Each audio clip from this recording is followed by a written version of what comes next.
ચોમાસાની ઋતુમાં જોવા મળતા જાંબુ અથવા તો રાવણા ઔષધીય ગુણનો ભંડાર છે. આના વૃક્ષ 100 વર્ષથી પણ વધુ જીવી શકે છે અને મોટા ભાગે વનવગડા અથવા તો ખેતરના સેઢાપાળા પર જોવા મળે છે. ખૂબ જ મોટા વૃક્ષ પર આ ફળ આવતું હોય છે. આ ફળ સ્વાદમાં મીઠું અને તુરું હોય છે. આનું ફળ જ નહીં પરંતુ તેના બીજ, પત્તા અને છાલમાં પણ ઔષધીય ગુણવત્તા આવેલી છે. આના બીજમાં એવી રીતના કન્ટેન આવેલા છે જે ડાયાબિટીસને દૂર કરવા માટે ખૂબ જ ઉપયોગી છે. આથી જ આના પલ્પ કરતાં બીજને સૂકવીને તેનો પાવડર બનાવીને ઉપયોગમાં લેવામાં આવે તો ડાયાબિટીસને કંટ્રોલ કરી શકાય છે. આ ઉપરાંત તેની છાલ અને પત્તાનો પણ ઉપયોગ કરી શકાય છે. તે અંગે જાણો નિષ્ણાંત પાસે. Doctor Kalpesh B Isnava, associate professor, department of bioscience, Sardar Patel university. આપણે જે અત્યારે ફળની જે વાત કરવાના છે તે અત્યારે હવે થોડાક સમયમાં એની સિઝન ચાલુ થશે અને તે છે ફળ જાંબુ. તો આપણે જાંબુના ઉપયોગ વિશે આપણે જાણીશું. તો એને આમ તો જાંબુ આપણે ફળ ખાઈએ છીએ, પણ જાંબુના બધા જ ભાગ જે છે, જેવા કે લીફ છે, બાર્ક છે, એના પાન છે અને એના ફ્રૂટ છે, એ બધા જ ઉપયોગી છે. અને ફ્રૂટનો પલ્પ ખાઈએ છીએ તો એમાં ફ્રૂટના પલ્પની અંદર આપણું એન્થોસાયનિન એક પિગમેન્ટ આવેલું છે અને જે એનાથી એન્ટીઓક્સિડન્ટ છે, એ આપણને શરીરમાં ઉપયોગી છે.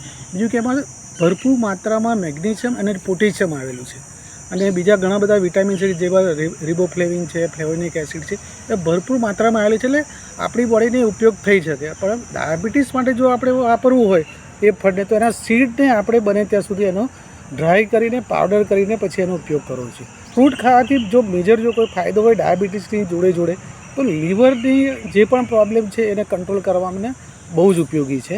લીવરની કોઈ પણ કમ્પ્લેન હોય તો એ તમને સોલ્વ કરવામાં વધારે યુઝફુલ થાય. બીજું કે અસ્થમા થયો હોય એને પણ એ ફ્રૂટ ખાય તો એ યુઝફુલ છે.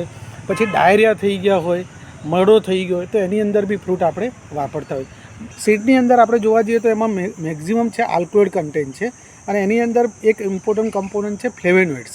અને ફ્લેવોનોઇડ એ જે પાર્ટ જે એન્ટીઓક્સિડન્ટ આપણે યુઝ કરીએ છીએ અને જેથી કરીને એ આપણને શરીરની અંદર કંટ્રોલ કરવામાં ડાયાબિટીસને, સુગરને હેલ્પ કરતું. બીજું એક કમ્પોનન્ટ એમાં સીડની અંદર આવેલું છે જે જમ્બોલિન કહેવાય છે.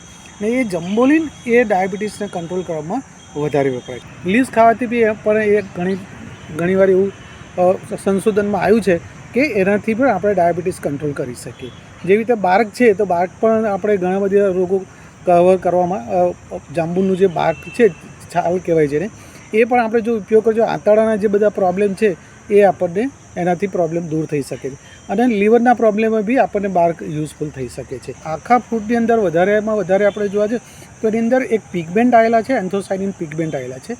બીજું એની અંદર જે ફ્લેવોનોઇડ કન્ટેન આવેલું છે અને બીજા vitamin, different type of vitamins આવેલા છે. આ જે બધા વિટામિન્સ છે એ આપણને ઉપયોગ થાય છે.